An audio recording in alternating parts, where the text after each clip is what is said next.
Hey there. I have a bunch of stuff to talk to you about today because church is starting again.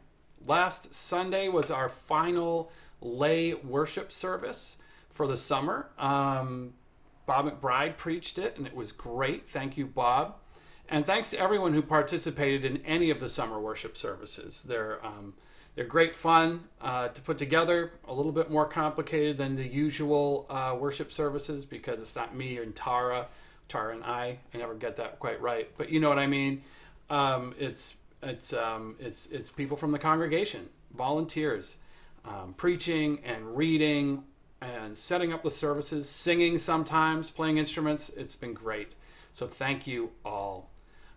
We're going to open up, technically open up on the 13th of September. So the Sunday in between then and now will be our last summer service.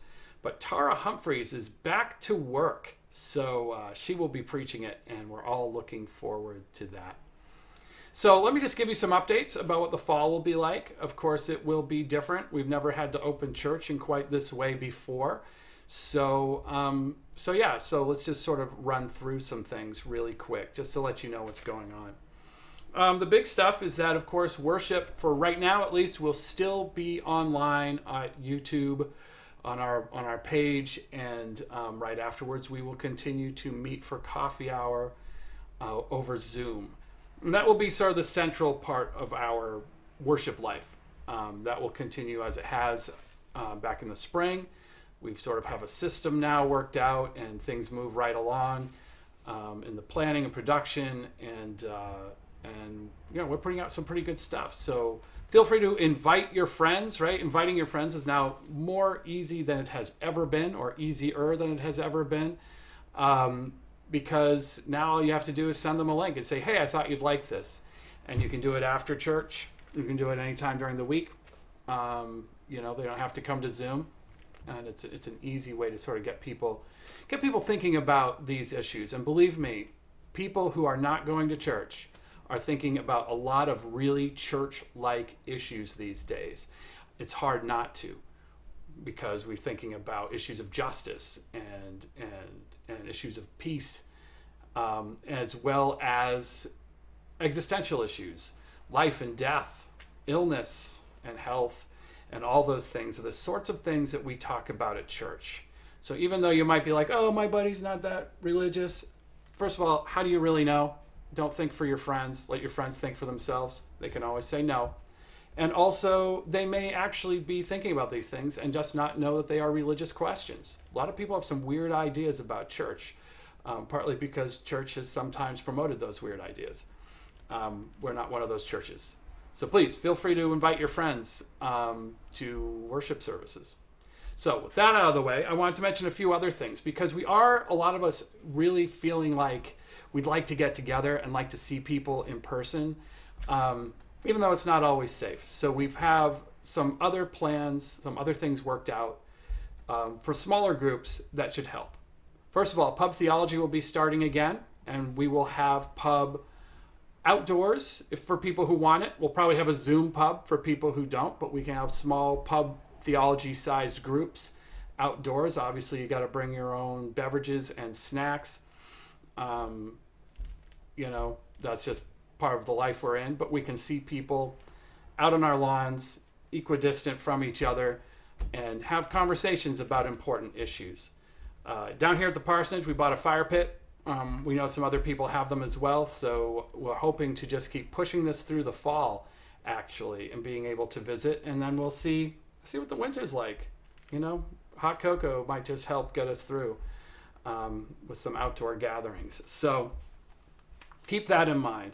And also, there will be a few in-person worship opportunities.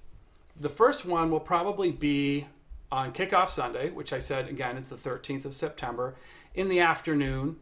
So we'll all see church in the morning, and then probably some of us will gather to collect water for our in-gathering service.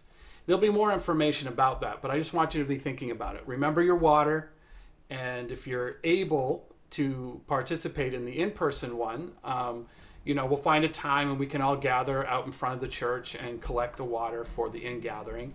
And then for folks who can't make it, please let us know, and we'll send someone to you to record you with your water. Probably Tara. So if you want to see Tara, this is a great way to see Tara. So that's happening too. So we'll have an in-gathering service. It might be a week later, just so we make sure everybody gets to participate, but we're working on that as well. And that will have this in-person component earlier than the actual service, so that it can all be recorded and we can see it and participate together on actual in-gathering Sunday, whenever that might end up being. And then after that, I think we're going to do outdoor communion on the first Sunday of the month. We'll gather outdoors, either at the church or maybe down at the parsonage or some other place, depending on how cold it is and how many cars are driving by. And we'll have a small service. If you want to be involved in that, please let me know, because we'll probably cap attendance. We haven't quite figured out the number, but probably 10 or less. And so you have to sign up. But we could have a little service like that early, so we can get to the online worship and Zoom if we wish. So that's another thing we're going to be doing. So some outdoor communion service, the outdoor water gathering, and other sorts of things as they arise over the course of our continued onlineness. We will find other ways to participate in worship. We're also thinking about some outings. Hiking trips, maybe some apple picking, things like that. So if you're interested in that, please let us know also, and we'll try to keep everyone posted. And so I guess basically the important thing to remember about all of this is that it's important, if you want to participate in these things, to stay engaged with our various modes of communication. These videos are one of them. There'll probably be more videos than there have been.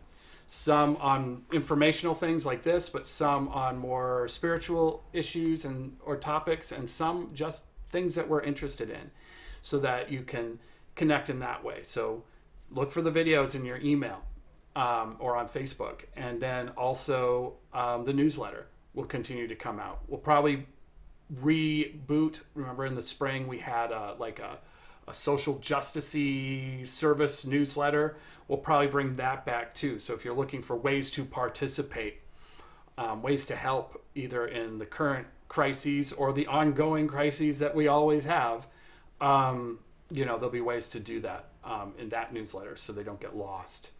And so keep your ear to the ground, and there'll be all these things. We're not trying to hide anything, but because of the way life is right now, you're probably going to have to find this information online, and we're going to make it as easy for you as possible to find that information. So I think that was all the stuff for right now. I know that it's hard.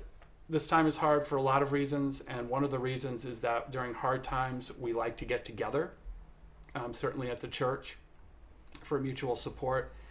And that's not quite the same right now. But as you can tell, we are trying to find ways to get us together. We're trying to be creative as to how we do that. But the church, as we've said before, isn't really closed.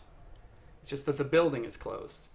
And while I know a lot of people have, not just intellectually, but sometimes in our hearts, trouble separating those two things, the building and the congregation or the church, they are in fact separate things. And our congregation, regardless of the fact is whether we're opening or not physically together in the building, our congregation is coming back from the summer.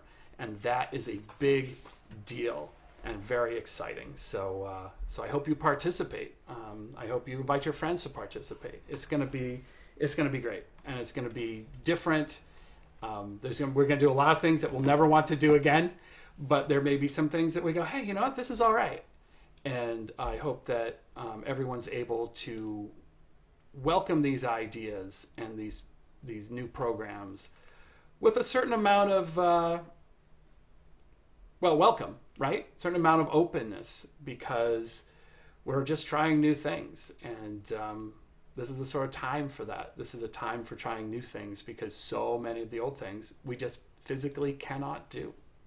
So with that, I have a little reading. It's a reading it comes from this book.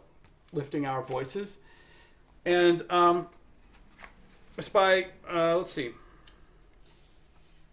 it's by Leslie Takahashi. And it is it's an opening reading that we've used before.